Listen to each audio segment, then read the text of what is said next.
All right, I am here with the Vintage Video Game Geek. And I'm here with Dommie.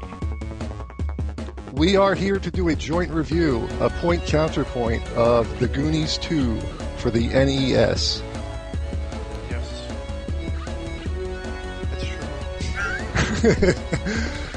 Released in 1987 by Konami. It's an instant classic, at least in my opinion, but somebody else feels otherwise.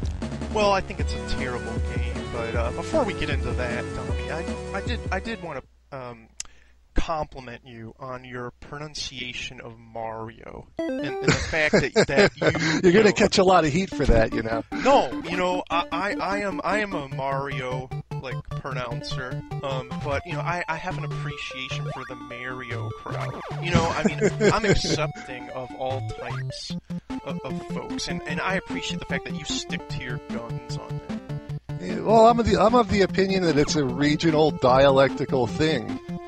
I mean, most people in the country might say Mario, but in the mid-Atlantic states we say Mario. Well, Dommie, you say tomato, I say tomato. Potato.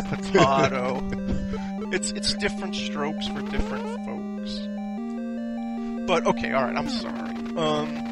It's okay. Goonies II. This probably will be a little bit longer of a video. We probably will have to maybe break it up because I have a bone to pick with you over your Goonies 1 review. Lay it on me. Okay.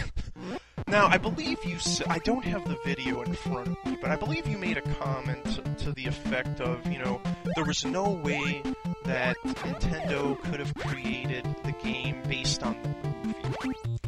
Now, I have to say I wholeheartedly disagree.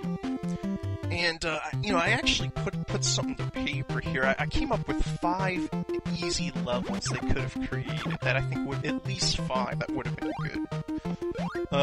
You'd started off, you could have had, the Gizmo kid, breaking into Mikey's house. You could have had some kind of a thing in the attic where they're looking for or they find the medallion that leads them to the secret underground cave or whatever.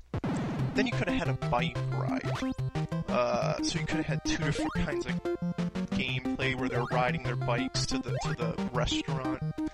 Then the 3rd stage would be in the restaurant. The 4th and potentially other stages could be navigating the traps, and then finally you would be at the pirate ship. So, I'd like to hear your thoughts on that. Well, you got to keep in mind that was released in, I think, 86. And at that point in time, Konami was, not really making, real strong... That would be almost a role-playing game, or at least a really involved arcade-style game. And they were more of a straightforward arcade-style game company back then. Goonies II in 87 was really when it kind of started to branch out into more complex games. And maybe it could have been done, but in 86 I don't think anyone was thinking in those terms, except a few select groups of people like Nintendo R&D 1 and 2 were maybe putting together games like that with Zelda. But it was that was like a reserved for the elite programming at that point in time. All right, I'll give you that. I think they could have made it a simple platformer, but it is what it is. Anyhow, back to Goonies 2. Yes, please. So you got a chance to play it for the first time in how long? I played it probably last year when I found it at a flea market, and I never owned it the first time around as a kid. I just played it at other people's houses, and it very much frustrated me. So I saw it, and the reason I picked it up was for my wife's friend, because she had saw my collection. She had asked me if I had it, and I said definitely not. But I saw it and I picked it up for a couple bucks just for her, and then we moved. So now I'm stuck with it. And you sound like that's a bad thing, but really, I didn't own this game either as a kid, but a good friend of mine did, and I spent a lot of time at his house playing it. So I got really comfortable with the game. And it's not a game you can just jump into for 10 minutes. Then you'll get really frustrated. It takes a while to like actually learn the controls of the game, to not like, you know, double back on yourself when you're in the exploratory mode, when you're going through the doors and things like that.